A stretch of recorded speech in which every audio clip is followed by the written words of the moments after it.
சென்னை ராஜீவ்காந்தி அரசு மருத்துவமனையில் சிகிச்சை பெற்று வரும் இந்திய கம்யூனிஸ்ட் கட்சியின் மூத்த தலைவர் நல்லக்கண்ணு உடல்நலம் குறித்து விசாரித்த பிறகு அமைச்சர் மா சுப்பிரமணியன் செய்தியாளர்களை சந்தித்து வருகிறார். அதனை நேரலையில் பார்க்கலாம்.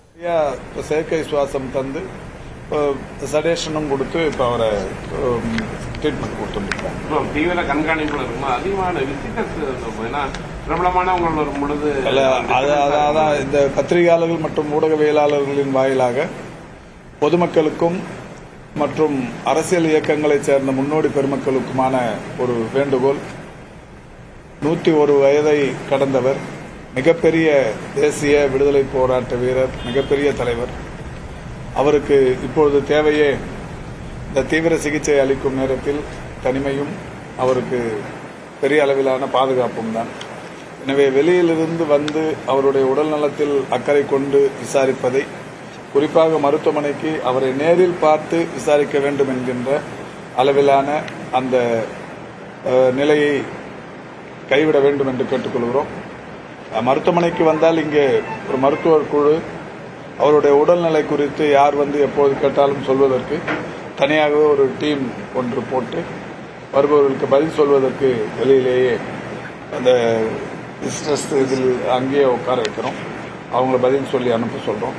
அன்பு கூர்ந்து வார்டுக்கு வந்து தீவிர சிகிச்சை பிரிவில் இருக்கிற அவரை பார்க்க வேண்டும் என்கின்ற எண்ணத்தை கைவிட வேண்டும் என்று அன்போடு வேண்டி கேட்டுக்கொள்கிறோம்.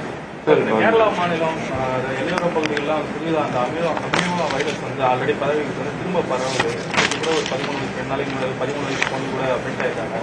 அதுக்கு நம்ம என்ன ஆக்ஷன் எடுத்துருக்கோம்? அந்த மாதிரி இப்ப கேரளாவை பொறுத்தவரை ஒரு 18 பேர் இந்த மூளையை தின்னும் அமீபா அப்படிங்கிற ஒரு நோய் பாதிப்புக்குள்ளாகி சிகிச்சை பெற்று வருவதாக இன்றைக்கு சொல்லப்பட்டிருக்கிறது.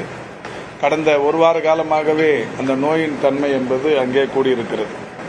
பொதுவாக இந்த நோய் பாதிப்புக்கான காரணங்களை மருத்துவ வல்லுநர்களிடத்தில் கேட்கிற போது அங்க நிறைய குளம் குட்டைகள், அசுத்தமான நீர், மாசுபட்ட நீர் இருக்கிற அந்த குளங்குட்டைகள், அதுவும் குறிப்பா அந்த நீர்நிலைகளில் தேங்கிய சேறு, அந்த மாதிரி இருக்கிற அந்த சேர்ல தான் இந்த அமீபா உருவாகுமா.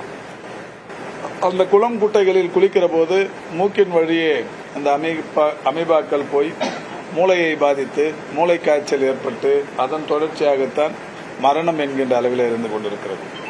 இது 95% வரை தொற்று நோய் அல்ல. இதில் நம்ம உறுதியா இருக்கலாம். இப்போ இந்த கொரோனா மாதிரி இது தொற்று நோய், அவரை தொட்டாலே வந்துவிடும், அவர் மூச்சு காற்று பட்டாலே வந்துவிடும், அந்த மாதிரி இல்லைங்கிறது உறுதியா இப்ப சம்பந்தப்பட்ட மருத்துவ வல்லுநர்களை 2 நாட்களாக கேட்டுக்கொண்டிருக்கிறோம். தொற்று நோய் அல்ல. அதனால இது வந்து பெரிய அளவில் பதட்டப்பட வேண்டிய அளவுக்கு பயம் இல்லை.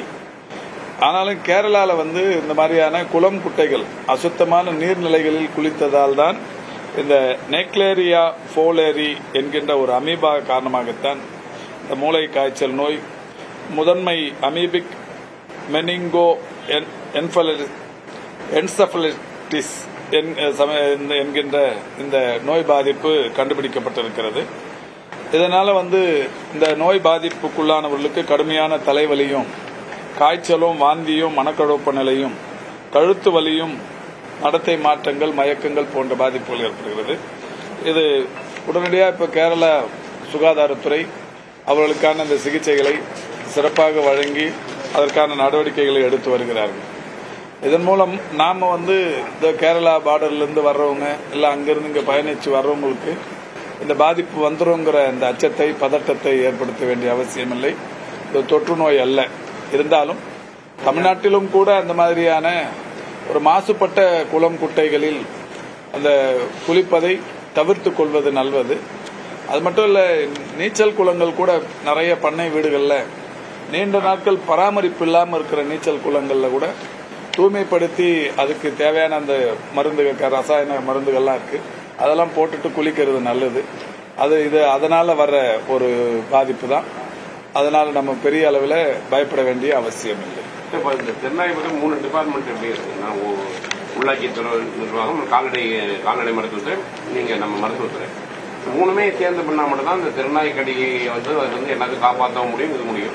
ஏன் வெளிநாடுகள்ல இருக்கிற மாதிரியான எகிப்து போன்ற நாடுகள் இருக்கிற மாதிரி அந்த இன்ஜெக்ஷன் போடுறதே வந்து ஒரு நவீன முறையில கொண்டு வரலாம்ல? இன்னுமே பழைய முடியா நாயை பிடிச்சிட்டு போறது பிரச்சனையா அந்த பிரச்சனை வந்துகிட்டே இருக்கேன். நீங்க கூட்டம் போட்டு முடிவு எடுக்க முடியுமா? உச்ச நீதிமன்ற உயர் நீதிமன்றங்களின் கருத்துக்கள் வேற வேற மாதிரி இருக்கு. அதனால அந்த நாய்களை கொல்லுவது பற்றிய அந்த பேச்சு அதெல்லாம் எதுவா இருந்தாலும் இப்ப அது கருத்தடை மட்டும்தான் இப்ப பண்ண முடியுது.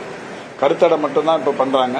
எங்க தெருநாயை பிடிக்கிறாங்களோ அதை எடுத்துட்டு போயிட்டு கருத்தடை பண்ணி பர்த் கண்ட்ரோல் பண்ணி திருப்பி எடுத்துட்டு வந்து அங்கேயே விட்டுடணும். அதுதான் இப்ப இந்த எல்லாமே பண்ணின்னு இருக்கிறது. அதை தாண்டிய ஒரு விஷயத்தை இப்ப மாண்புமிகு தமிழ்நாட்டின் முதலமைச்சர்கள் இதுவரைக்கும் இந்த நாய் பிரச்சனைக்காக ஒரு கூட்டத்தை நடத்தி பல்வேறு துறைகளை ஒருங்கிணைத்து கூட்டத்தை நடத்தினார்கள். அதுல இந்த தெருக்களில் சுற்றித் திரியும் நாய்களுக்காக இந்த ஷெல்டர்கள், அந்த பாதுகாப்பு அமைப்புகளை ஏற்படுத்துவது குறித்தான நடவடிக்கைகள் எல்லாம் எடுக்கப்பட்டு வருகிறது. அதுல தமிழ்நாடு அதுல ரொம்ப வேகமாவே இருக்கு. நாய் பிரச்சனை என்பது தமிழ்நாட்டில் மட்டும் இல்ல, ஒட்டுமொத்த இந்தியா முழுக்கவும் உலகம் முழுக்க இருக்கிற ஒண்ணு. அதை சீர்படுத்துவதற்கு முதலமைச்சர் தலைமையிலேயே கூட்டம் நடத்தப்பட்டு மாண்புமிகு துணை முதல்வர் அவர்களும் கூட பங்கேற்று பல்வேறு நடவடிக்கைகள் எடுக்கப்பட்டு வருகிறது. சிபிஐ மூத்த தலைவர் நல்லக்கண்ணுவின் உடல்நலம் குறித்து விளக்கமளித்த அமைச்சர் மூளையை தின்னும் அமீபா நோய் பரவல் குறித்த விளக்கங்களையும் கொடுத்தார்.